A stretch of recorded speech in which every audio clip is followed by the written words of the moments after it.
आपके साथ पंडित धर्मेंद्र शास्त्री। आइए आज हम बरूथनी एकादशी कथा के बारे में श्रवण करते हैं। युधिष्ठिर ने पूछा, हे वासुदेव, बैसाख मास के कृष्ण पक्ष में किस नाम की एकादशी होती है? कृपया उसकी महिमा बताइए। भगवान श्री कृष्ण बोले, राजन, बैसाख कृष्ण पक्ष की एकादशी बरूथनी के नाम से प्रसिद्ध है। यह इस लोक और परलोक में भी सौभाग्य प्रदान करने वाली है। बरूथनी के व्रत से सदा सुख की प्राप्ति और पाप की हानि होती है।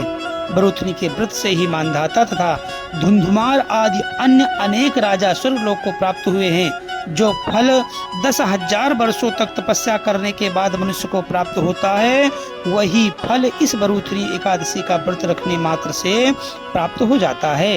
निपश्रेष्ठ, घोड़े के दान से हाथी का दान श्रेष्ठ है। भूमिदान उससे भी बड़ा है। भूमिदान से भी अधिक महत्व तिल दान का है। तिल दान से बढ़कर स्वर्ण दान और स्वर्ण दान से बढ़कर अन्न दान है, क्योंकि देवता, पितर तथा मनुष्यों को अन्न से ही तृप्ति होती है। विद्वान पुरुषों ने कन्यादान को भी इस दान के ही समान बताया है।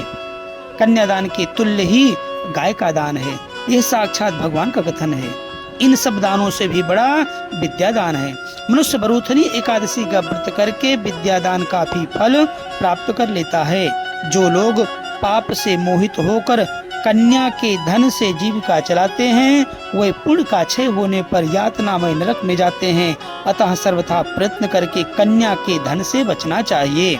उसे अपने काम में नहीं लाना चाहिए। जो अपनी शक्ति के अनुसार अपनी कन्या को आभूषणों से विभूषित करके पवित्र भाव से कन्या का दान करता है, उसके पुण्य की संख्या बताने में चित्रगुप्त भी असमर्थ हैं। बरूथनी एकादशी करके भी मनुष्य उसी के समान फल प्राप्त करता है। राजन, रात को जागरण करके जो भगवान मधुसूदन का पूजन करते हैं, वे सब पापों से मुक्त हो परम गति को प्राप्त होते हैं। अतः पाप भीरु मनुष्यों को पूर्ण प्रयत्न करके इस एकादशी का व्रत करना चाहिए। यमराज से डरने वाला मनुष्य अवश्य बरूथनी का व्रत करे। राजन, इसके पढ़ने और सुनने से सहस्त्र गौदान का फल मिलता है और मनुष्य सब पापों से मुक्त होकर विष्णु लोक को प्रतिष्ठित होता है।